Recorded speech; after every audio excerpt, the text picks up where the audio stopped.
அக்கா, என் தங்கச்சி நாய் கடிச்சுச்சு. அது மேல கேஸ் போடலாமா? ஏதே கேஸ் போறியா? முதல்ல ஊசிய போடுறான். கேஸ் போட்டா உனக்கு தான்ப்பா செலவு.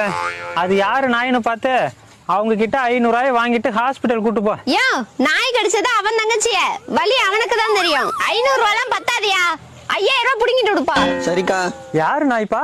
உங்க நாய் தான். 5000 ரூபாய் கொடுங்க. ஆத்தாடி, சரியா பேசி முடிச்சிட்டு வா.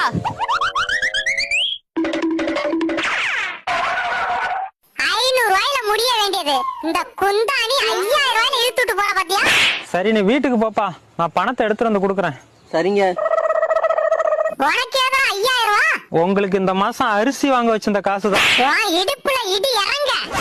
அவன் தங்கச்சிய நாய் கடிச்சதுக்கு உன் பொண்டாட்டி 5000 ரூபாயை ஏத்தி விட்டதுக்கு நாங்க என்னடா பண்ணுவோம்? ஏண்டா அவன் தங்கச்சிய கடிச்சதுக்கு ஓனர் பொண்டாட்டிய கடிச்சிருக்கலாம்.